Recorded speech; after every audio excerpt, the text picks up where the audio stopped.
Okay, so welcome everybody. It is, what is it? It's April 26th, 2019, and we're here for the Learning and Development Roundtable.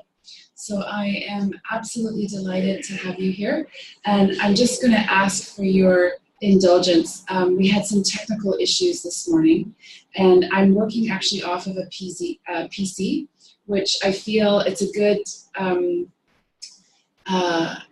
reminder about what it's like to learn, because I feel like I'm in kindergarten.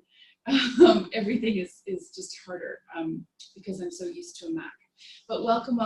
We've got folks that are about to come into the compound. We're here at the UN, so they're about to come into the room, and we've got folks online. We've got Lois and Faith and Robert, and others may join in as we go along. So today is all about learning culture. So super happy to have you here. And I thought what we would do is I have some dice here with me, and if you're up for this, I'm going to roll the dice. Actually, I'll just stop the sharing so you can see me a little bit. Yeah. So. I'm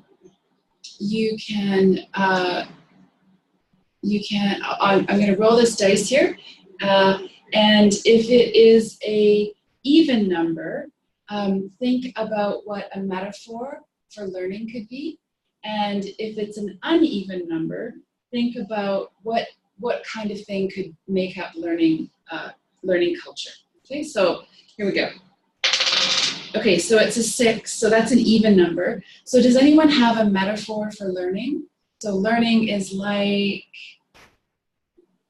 any ideas? Faith or Lois or Robert? I've unmuted you there, unless you've chosen to keep yourself muted. Any metaphors? For me, I always say that learning is growth. Growth, okay, nice. Yeah. And any particular, like when you think of growing, do you think of any particular plant, any particular tree, anything particular? Yes, I think of learning as, it's interesting that you mentioned a plant, but I think of it, if I thought of it as a plant, I would think of it as various stages of the plant growing. There is the germination of the seed. There is the pruning. Sometimes you learn something that prunes you. Sometimes you learn something that weeds you. Sometimes you learn something that germinates a seed in you. Sometimes you learn something that sort of, like, those crawling plants. Sometimes you learn something that sort of crawls you into the right direction. So learning is growing for me. Faith, that I'm making a note here. I think that's a great start to an infographic. Like, can you imagine all these different types of stages of plant growth, and then you have those related to learning? I think that would make a fantastic infographic. Maybe I think it would. Yeah. Yeah. Maybe we could co-design it. We'll see. We should. I would like that. Yeah, that would be fun. I'll make a note here. Robert or Lois, are you with us? Do you have any ideas about a metaphor for learning? I'm going to share some with you later from the research, but any ideas, metaphors? This is the hard thing about online, is you're not sure if they've left the room or such. But anyways, okay. So let me roll again. And okay, we've got a 1, so an odd number. So which means, what about a component of learning culture? So if you think about all these different things that go together to make up learning culture, what would one of those components be? Faith, do you have any ideas? Learning culture. Wow. If you think of it like a recipe, what would one ingredient be? For learning culture, one ingredient for learning culture would be, I would say, taking risks. I'm thinking innovation, but more of innovation is actually risk taking, Yeah. It's attempting to do something that hasn't been done before or attempting to do something differently. So it looks to me like taking a risk. Yeah. Nice. And kind of being vulnerable in that, right? And exactly. Yeah, and I know yesterday there was a learning and development panel and neuro session on trust. You know, that to take that risk, there probably needs to be a lot of trust. So, yeah. Okay. Well, thanks for starting us off with those brainstorm there and the roll of the dice. I'm going to share my screen and go back to this PowerPoint here. And know that I'll make this PowerPoint available so you can download this. I'll send out an email to the Learning and Development Roundtable when it's done, and so folks can have access to that. Okay, so,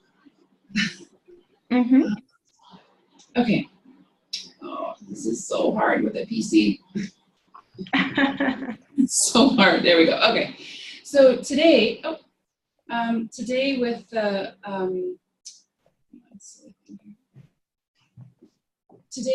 the agenda, what we're going to talk about is today's context around learning culture. We'll talk about metaphors for learning, what some of the research says, and we'll talk about qualities of a learning culture, and we'll talk about thinking dispositions for learning, and building a learning culture. And then I'll share with you the resources that some of the research I did and where that came from. Okay, so the thing about learning culture, when I was thinking about this, at Christmas I was in Egypt, so got to see these amazing pyramids. And for me, I kind of think of learning culture as the base of the pyramid, and then above that, as we go up, is a learning organization, and then individual, organizational, and community development. So I think that the base of it all, the thing that it rests on, is a learning culture. And I think it's important to take into account the context of the context that we're building our learning culture in. And some of the research I was doing talks about that we're in the age of learning, and that there is so much global influence now. And not only is there a lot of global influence, but there's global interdependence. Right? So countries and other communities have a huge influence on each other, and we can find out things that are happening literally halfway around the world instantly now, which is a relatively new, new phenomenon. Another big part of the context that we're looking in is the influence of technology. And it won't be too much longer that everyone will be a digital native. Right now, there are still, like myself, some digital immigrants. When I was born, there was no such thing as internet. It hadn't been invented.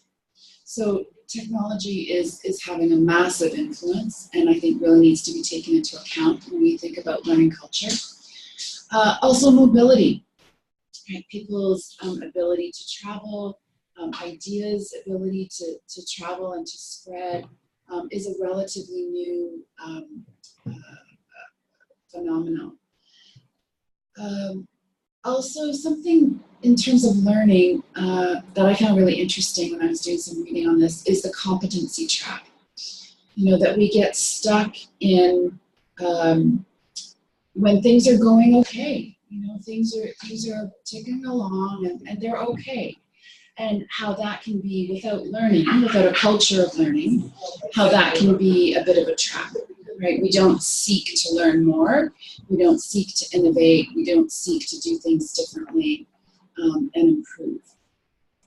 And then this idea of exploration and exploitation. I thought this was fascinating. That many of us are in, and this kind of sounds negative, but it's not.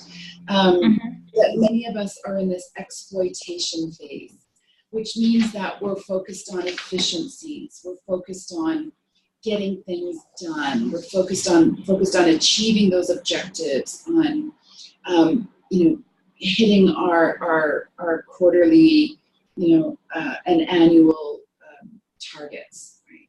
Which is all well and good, except that we don't necessarily look at exploration, which is that growth phase, which is innovation, trying things differently, and learning. Mm-hmm. So again, those are some things that influence the context that all of this is happening in. And by the way, feel free to stop me at any time if you have questions or things to add. I know that there's lots of really big, beautiful brains around our screen today, so feel free to jump in at any time. And if you're muted, you'll just need to unmute yourself, that's all. So, 3 metaphors for learning. This comes from the Organizational Learning and Performance book by Brian Smirak. And so he says that he proposes there's 3 metaphors for learning. So, and each of these metaphors has a very different influence on how we create a learning culture. So the first one is learning as a computer. So if we think about learning as a computer, then it's all about encoding, storing, and retrieving learning, right? And all of those things are really important, right? But it is a limited metaphor, right? There's not necessarily other things involved in there. But again, the metaphor of, if we think of learning as a computer, then we put our time, our energy, our assets, our resources to encoding, to storing, and to retrieving. Now, a second metaphor for learning that he puts forward is learning as a developing author. And I love this. So learning is all about making sense, right? Sense making, looking at expanding and altering and changing your worldview, of really pushing those boundaries of transformation, of growth. Right? So you can see how this is very, very different than the idea of a computer. Right? And it's not that one is better than another, it's just they're really, really different. And depending on the metaphor that you're working from, your attention and time will be put in different places. And I think, Faith, your metaphor of growth really fits here. I think it's quite lovely, right? And then the third one that he talks about is implicit and intuitive. And I find this one really fascinating. So this gets a lot into brain-based learning. So he talks about the shotgun of association. So in the book, and I'll share these resources with you at the end of the workshop here, so you can look them up if you're interested. But he talks about, for example, if in your formal education, in your reading, in your online work, in your day-to-day life, if your experience of what it means to be a CEO is, for example, to be a male, then that shotgun of association is that a CEO is a male, right? So all of this information. Hi, Halima, welcome. I can see you online. We're so happy to have you. So this idea that learning happens in a box and it's very segmented and separate and distinct and kind of stands on its own, all by itself. This is not what implicit and intuitive learning is about. This says that if I start talking to you about, motorcycles, that you will automatically, as an adult learner, have a shotgun of association.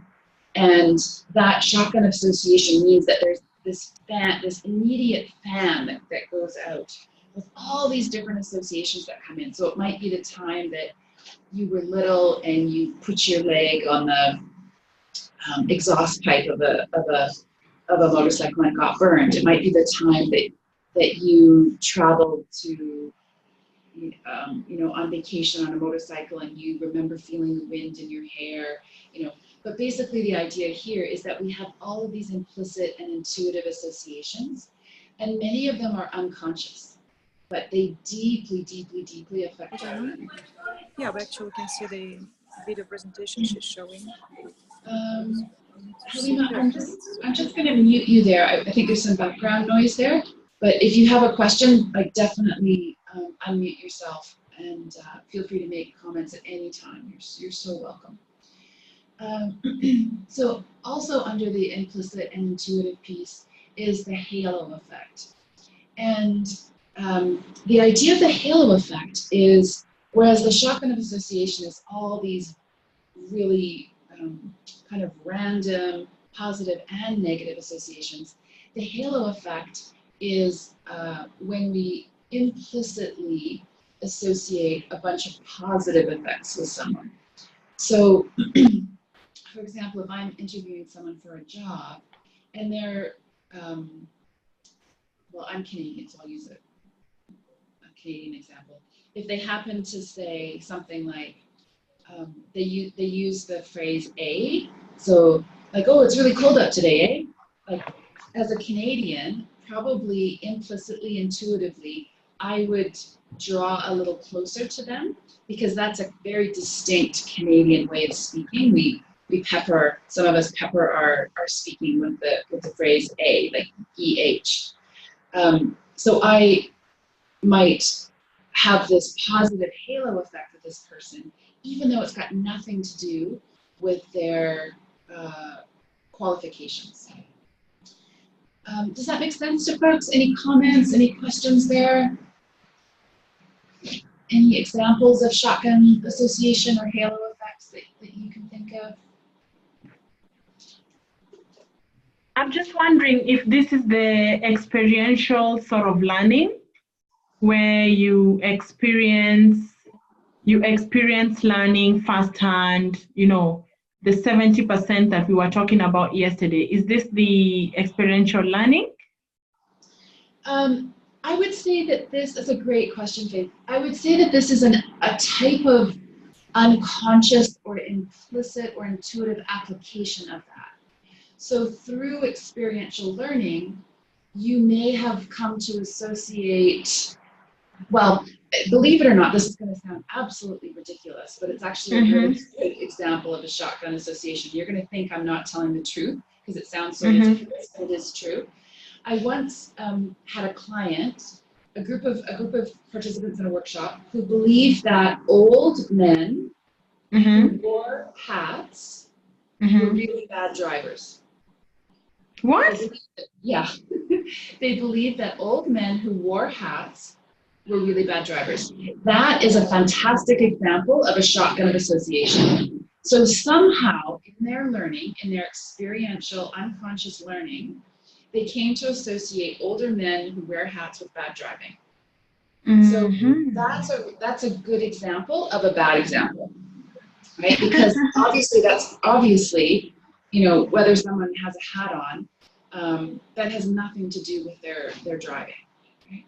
So the shotgun of association is all of our, I think in one way, it's our unconscious bias.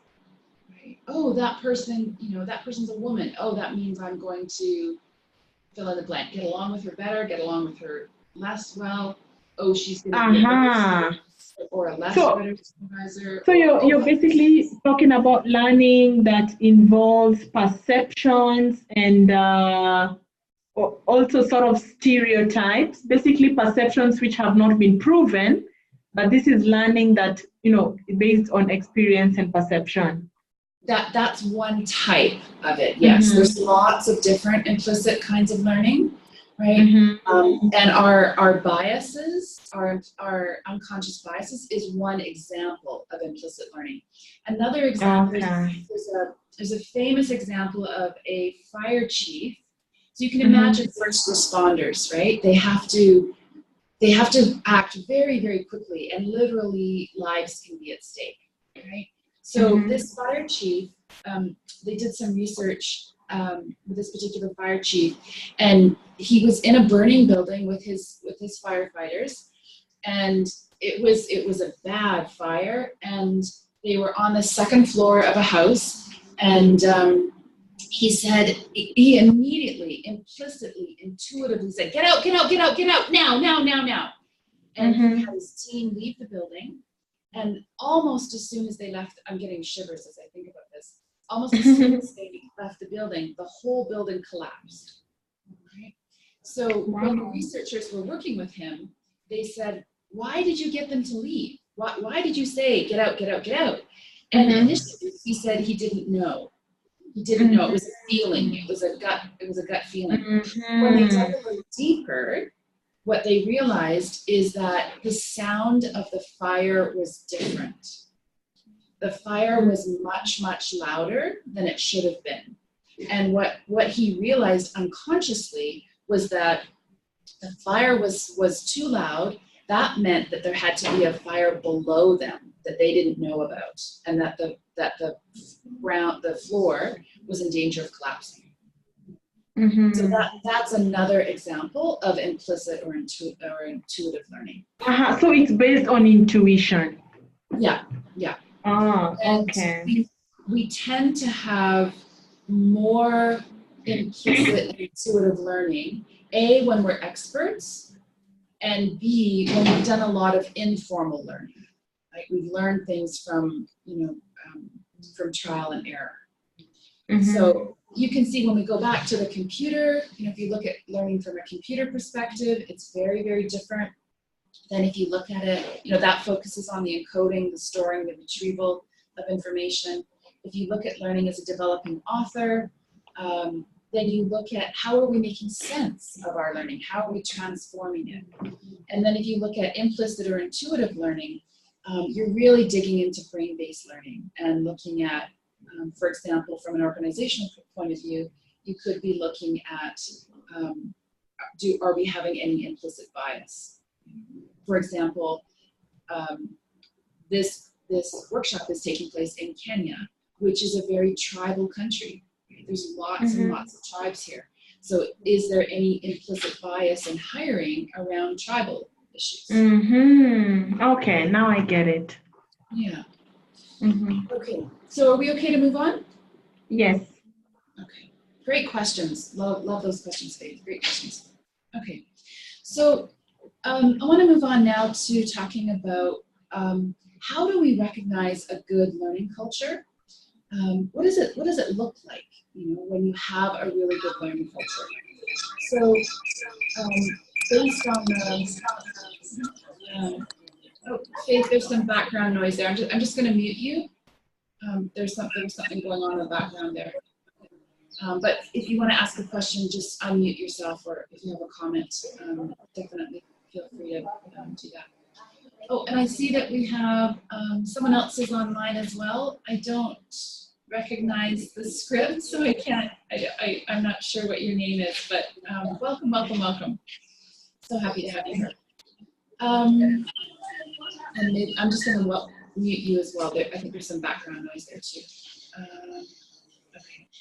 So when we're talking about learning culture, how do we recognize a really good learning culture? So one thing to look for is that it's widespread. So if you're in Kenya watching this, listening to this workshop, you'll notice this is a weaver bird. And these birds, they weave their nests up, so the entrance is at the bottom. They're really quite clever little creatures. They're amazing to watch, and they're all over the place here. And I put that picture there because it's a good example of how important it is to weave learning into the entire organization. If it's the sole responsibility of one department or one person, that's probably not going to lead to a really great learning culture. And again, just if you're coming online here, I'll make this PowerPoint available to you. So I'll send out an email to the Learning and Development Roundtable and let you know when it's posted online. So another quality to look for in a really good learning culture is that it's customized.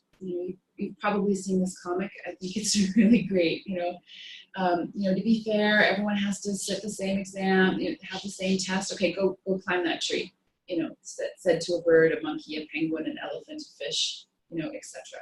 So good learning cultures are really customized. The content is customized. The delivery is customized.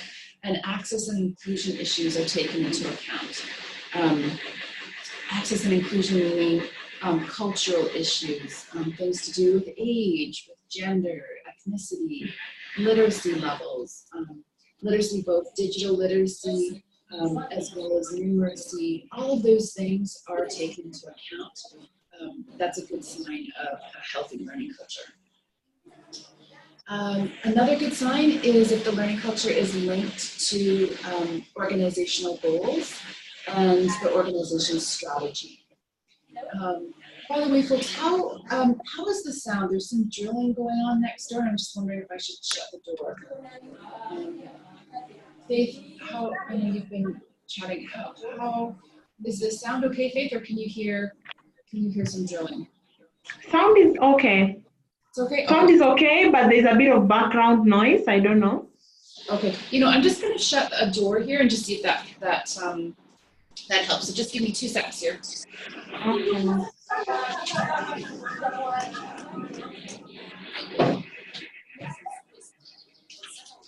Okay, I think they're doing some construction close by. Hi, Audrey. I can see you've joined us. Welcome, welcome. So happy to have you here. We're just talking about different signs of a healthy learning culture.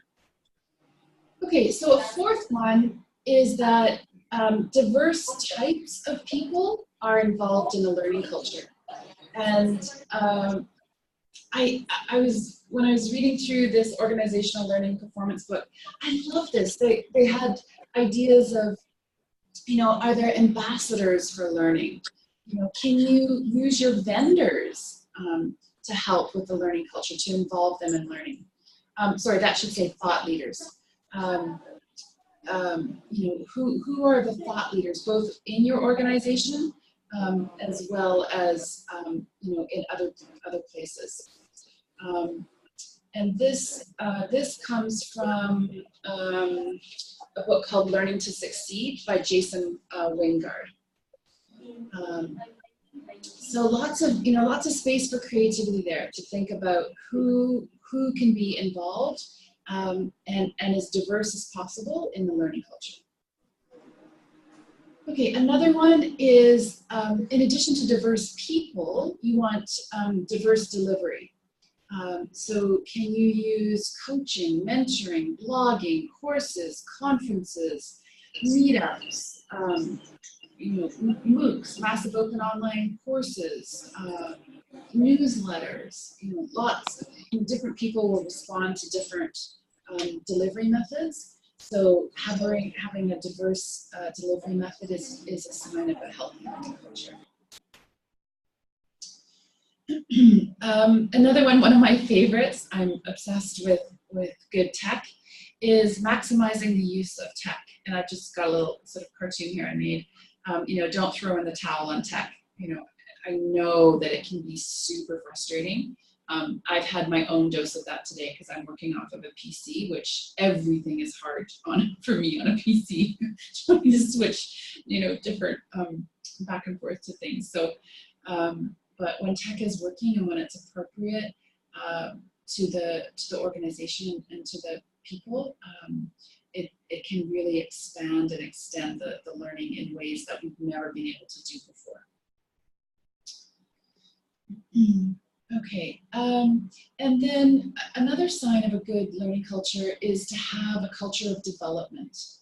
And linked to this is how is failure treated in your organization? How is failure dealt with? There's some really interesting, there's some organizations that their whole purpose is to not fail. So if you think about a nuclear power plant, right, to get through the day, to not having a meltdown is a sign of success. So there's some interesting research done on what we can learn from organizations that are have to pay a huge amount of attention to failure. So how can you create a culture of development, and how does your organization deal with failure is highly tied to a good learning culture. Another example is learning is valued, it's expected, it's rewarded, and it's assessed. So, you know, what things are put in place for valuing, expecting, rewarding, and assessing learning.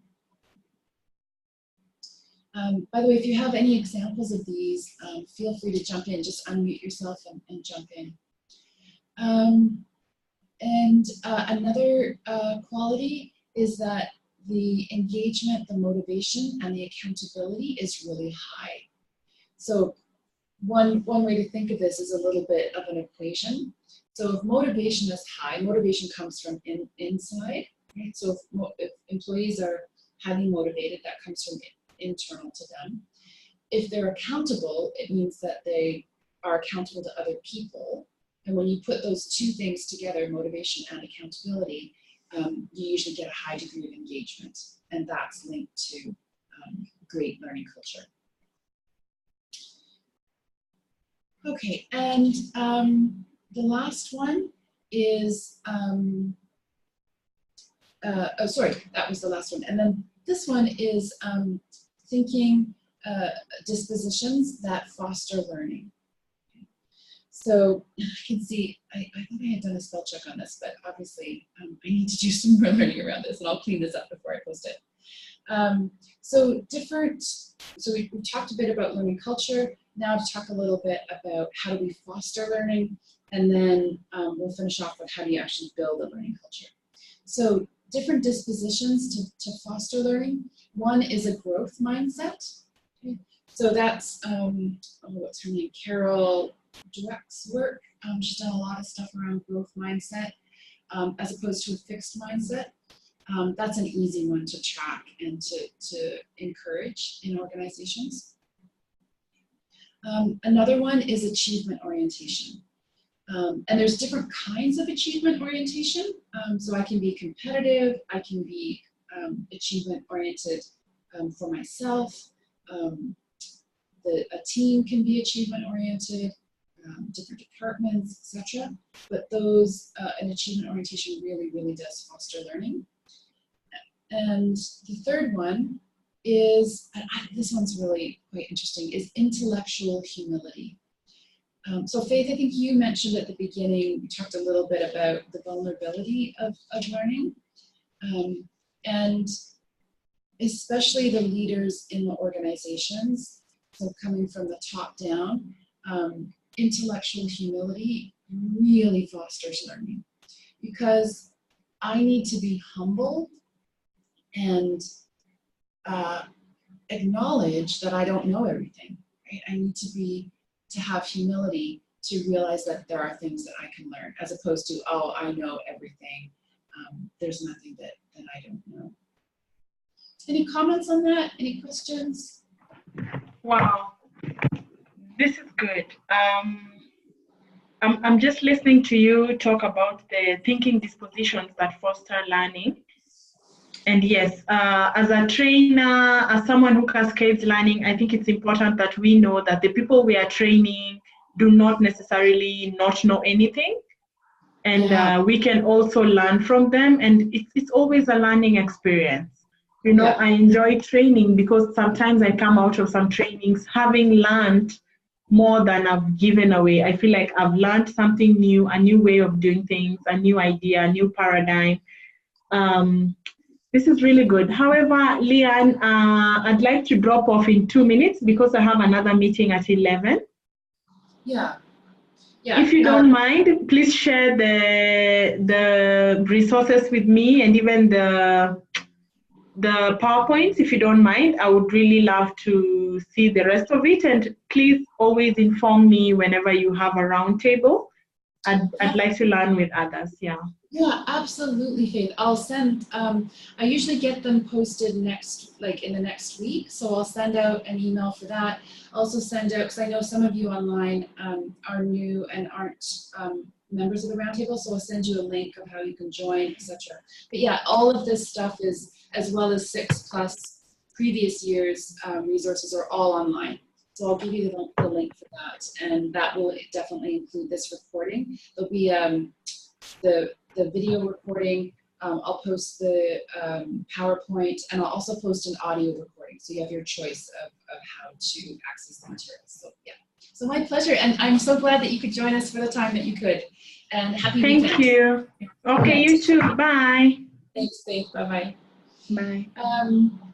Okay, anyone else before we shift on to how to build a learning culture? Anyone else have comments, questions there?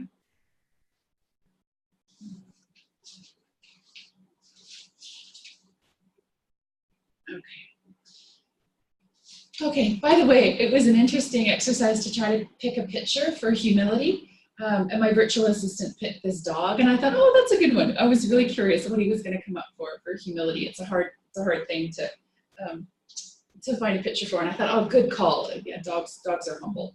So, okay, so we've talked about the qualities of a learning culture. We've talked about metaphors for learning. We've talked about the context that a learning culture happens in these days. We've talked about thinking dispositions that foster learning. So now let's head on over to chat about, well, how do you actually build this, this learning culture? So I've got a couple of different ideas for you. And one of them is big picture thinking. To have a compelling future vision really helps with a learning culture. And what I learned about this just recently in doing this research was when we're thinking about the future, when we're thinking big picture, when we're thinking about mission, vision, value, etc., values rather, we're actually using different neural pathways in the brain. And the effect of that is fascinating because it actually makes you more open to learning from negative feedback. You're less defensive. So when you're putting yourself in the future, you're future oriented, you're vision oriented, you're more open to learning. You're less defensive. You're using different neural pathways in your brain. You know, I don't know about you, but I think that's amazing. I think, you know, that's absolutely incredible. And you may have heard this little parable before, but if you imagine, you know, a couple of workers building this cathedral or building this mosque, and someone goes up to one of them and says, what are you doing? And the person says, oh, I'm building a wall. And then someone goes up to the second person and says, what are you doing? And they say, oh, I'm working, you know, I'm working. And then someone goes up to a third person and says, what are you doing? And they say, I'm building a cathedral, or I'm building a mosque. And then you go up to the fourth person and you say, what are you doing?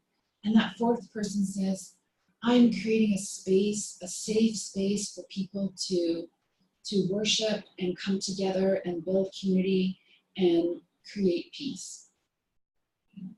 So very, very different visions. And the difference is, one is very small picture. You know, I'm building, I'm working, I'm building a wall, I'm getting my paycheck. And one is very much, it's compelling and it's a future vision. Okay, another way to build a, oh, actually, by the way, a simple way to think about a good exercise to think about a compelling future vision is how are you going to, if you think about an issue that you're struggling with, it's a challenge at work, there's some problem you're trying to solve, think about how are you going to feel about this issue in 10 minutes, in 10 months, and 10 years. And that's a way to kind of shift you and or your team into future thinking. And that comes from the organizational learning and performance book. And again, I'll share that at the end of this workshop. Okay, so another way to build a learning culture is to have a transparent organization.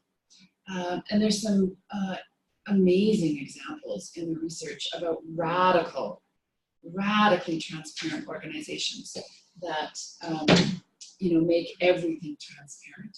So you as an organization, you as a person, can decide on your level of transparency. But the research tells us that a good learning culture has a high degree of transparency. Okay, and again, if you're just joining us, feel free to unmute yourself.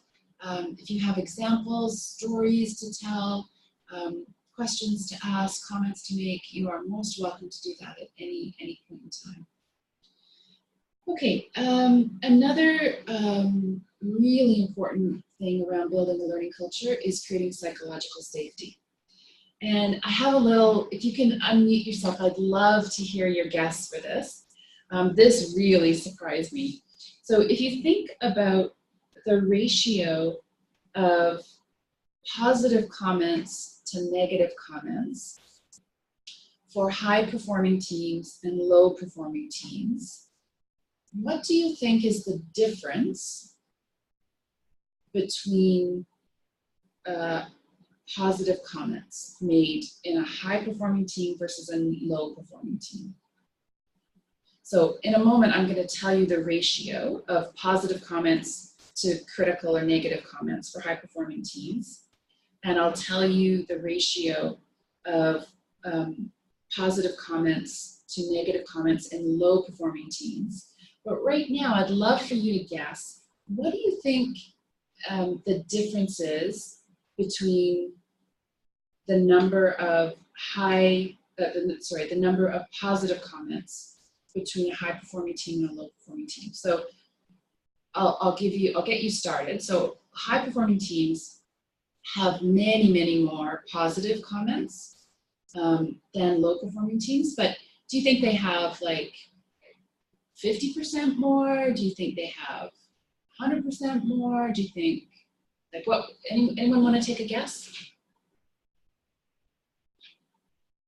Anybody want to unmute yourself and take a guess? Halima, Lois, Robert, anybody?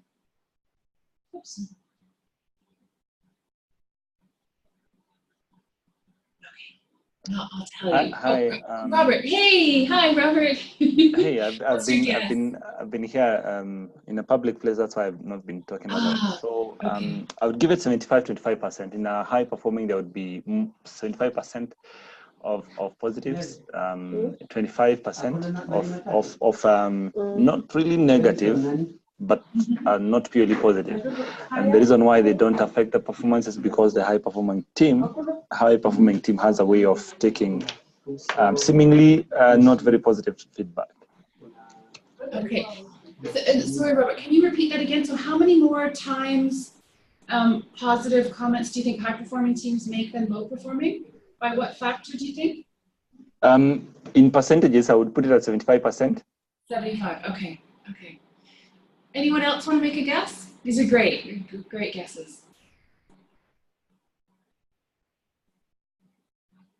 Okay, well, you might be surprised. First of all, I'll tell you the ratios, okay? And this sounds very technical, very, it's quite specific here. But high-performing teams, their ratio of positive comments to negative or critical comments is 5.61 to 1. So what that means is they almost make 6 times the number of positive comments to negative comments. 6 times. Okay?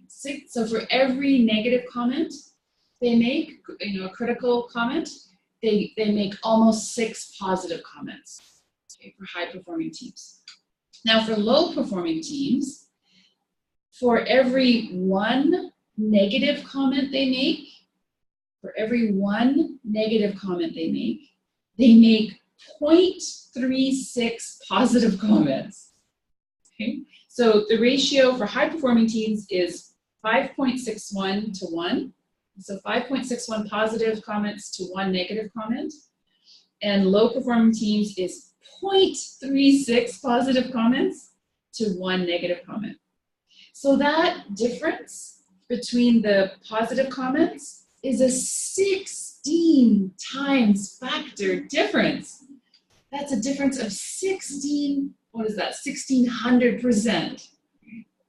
So this learning culture, building a learning culture, creating psychological safety, part of that is, not all of it, but part of it is simply giving positive feedback, right? Recognizing when people are doing things well and celebrating. Not very, this doesn't cost any money. It doesn't take tons of time. It doesn't take a lot of training. It's pretty simple. Right? It's pretty simple. So I don't know about you, but that really shocked me. Really, I think that's astounding. Okay, another issue around building a learning culture is the emotional consequences of transparency, or amygdala hijacking. And what that means is sometimes when we are feeling not safe, there needs to be a way to come back to safety. So when there is a transparency in an organization, when there is honesty coming back and forth, there's sometimes that's going to be hard to hear. Sometimes that's going to be difficult. So there needs to be space and means and mechanisms for people to come back to a safe space. And you might wonder why, Leanne, you have a picture of almonds here. It's because you have two amygdalas in your brain, and amygdala is how you say almond in Greek. So amygdala is the Greek word for almond. And our amygdalas look like a little bit like almonds, so the Greeks named them almond. So when things are tough, when they're rough, when things aren't going smoothly, good learning cultures have mechanisms for people to come back to safety and comfort. I know that one's a little bit kind of more diffuse, so just let me know if you have any questions there, or any examples to add, or etc. Okay, another example of how to build a learning culture is to pay attention to the barriers or the resistance to change. So what walls are people putting up to change? You know, learning automatically means change. It's a new way of looking at the world, new skills, new attitudes, new thought patterns, new perspectives, new behaviors, etc. So usually with that comes some barriers or resistance. I know I'm taking an online program right now, and it's deeply fascinating and deeply useful and helpful, and it's completely rocking my world.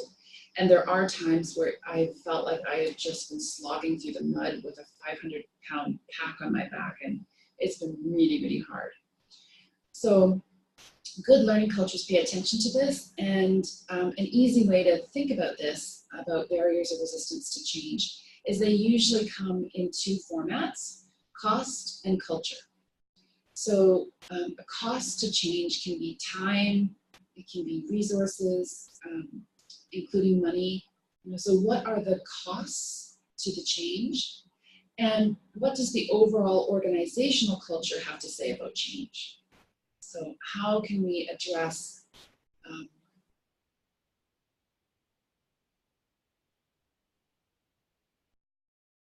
and how is that all related to learning culture?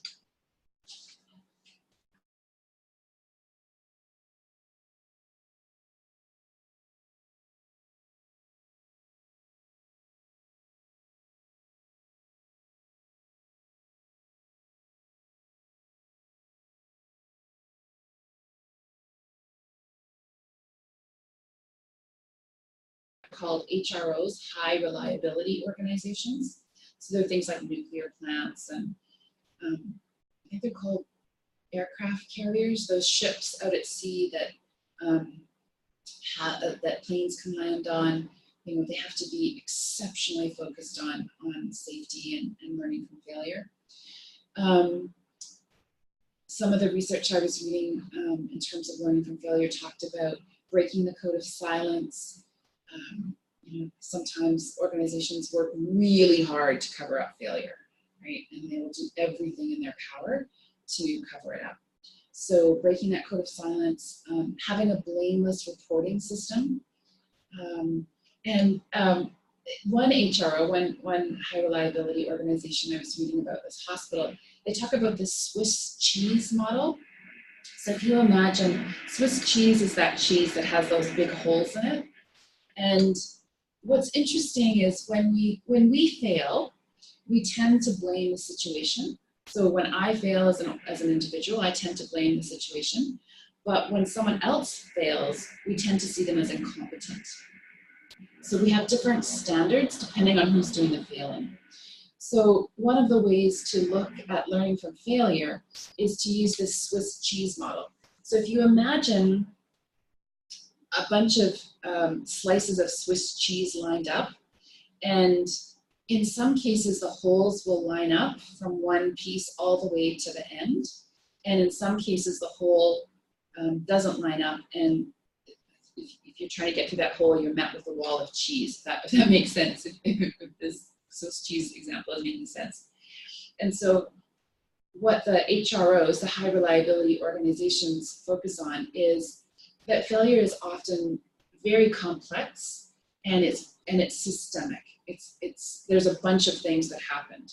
So when for example, a patient in a hospital gets the wrong medicine or the wrong dose, it's not because of one thing, it's because of a bunch of different things. And those holes in the cheese have all lined up so that the mistake got through.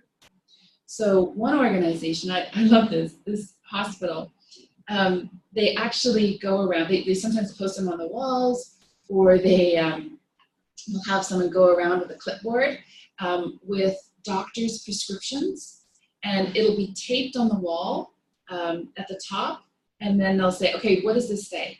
Try to read this. This is an actual doctor's prescription. Okay? And then they'll have the answer underneath the piece of paper, so you lift it up to see the paper. And I thought that was a really great way of breaking the code of silence, having blameless reporting. Really, this is really important. If you can't read a prescription, potentially a patient could die because they are going to get the wrong medication, the wrong dose, the wrong frequency, etc. So there was no end on the internet of, this is another one, right? This is an actual prescription, and I don't know about you, but I wouldn't want to be the patient on the end of this. Right? So part of that is looking at the culture of failure and linking that to your learning culture. There was another really great example, and I mentioned this for those of you yesterday who were at the Learning and Development panel. There was an aircraft carrier, and again, these are these ships that are out at sea, and planes land on them in the middle of the ocean. And there was someone working on board the ship who misplaced a tool. So he lost a tool. He didn't know where it was on the deck, but he lost it. And this could potentially be cataclysmic. If a plane is landing and a loose tool gets sucked into the engine, it could cause a plane crash. So this person who lost this tool went to his supervisor and said, hey, I'm really sorry, but I can't find this tool. So they had to divert a bunch of planes from landing. It caused a lot of repercussions, and they had every single staff person out on that deck looking for that tool until they found it. And then this is where it gets really interesting. And again, think about this under the culture of failure example. Then there was a ceremony to celebrate that individual. So he did not get blamed. There was no repercussions other than positive. Like, you stepped up, there's no code of silence, there was a mistake made, and instead of leaving it to risk and potentially having a plane crash, you took responsibility, and we want to celebrate that. And I think that's amazing. I think that was such a great example. Okay, another way to build a learning culture is through the leadership and power. So how is your leadership, how do they deal with power? Are they humble? Are they big learners themselves, etc.? And I would invite you, this is going to sound, and Robert, I know you're in a public place, so you might want to just imagine this, but I would like you to take a moment to use your index finger to draw an E on your forehead.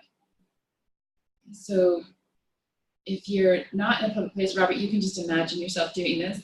Otherwise, Lois and others, I don't know, Victoria, I'm not sure if that's you. I can't read the script on the name there. But if you can draw an E on your forehead. So draw the letter E on your forehead. Now, Lois or Robert, Victoria, can anyone tell me which way the E was facing?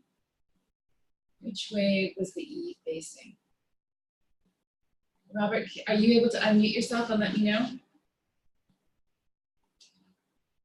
And when I say which way was it facing, I mean, did you draw it so that you could read it, or did you draw it so that someone facing you would be able to read it? Okay, that's key.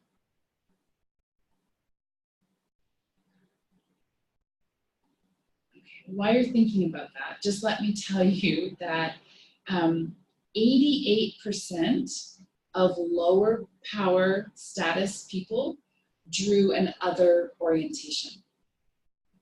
So in this experiment, people that did not have a lot of power, they were lower in status. Okay, so they're not the CEOs, the managers, etc.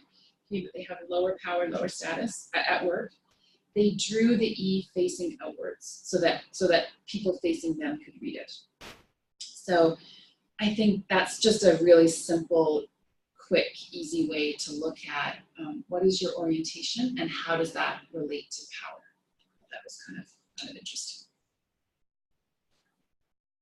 Okay, and then the last one here, we're just about ready to sum up here, is leading as teaching.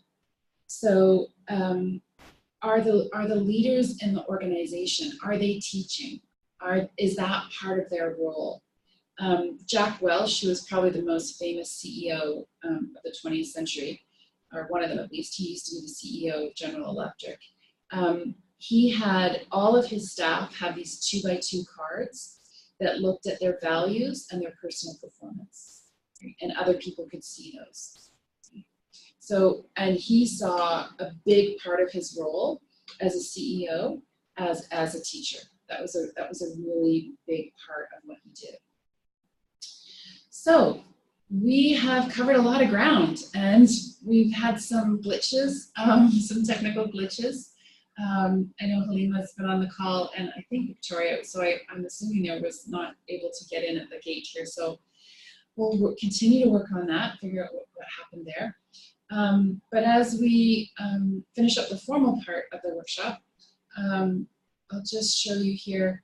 These are the two books that I pulled most of the resources from. So one is called Learning to Succeed, Rethinking Corporate Education in a World of Unrelenting Change. And that's by Jack Wingard. And the other one is Organizational Learning and Performance, the Science and Practice of Building a Learning Culture. And that's by Ryan Smirak. So I had a blast reading, because Kate, the head of IT, was supposed to talk today on learning culture, and then she got called away unexpectedly. So I buckled down over the weekend and plowed through these two books. And learning culture is something I'm super, super interested in. So it's my pleasure to put this together. I will make the video recording and the audio recording and the PowerPoint. I'll make that all available, and I'll send out emails once that's up and online. Right now, I'm just going to stop the recording. Actually, but I will say that just to let folks know who might be listening to this, our next meeting is May the 17th, and Sonia Richter is going to talk about intercultural learning.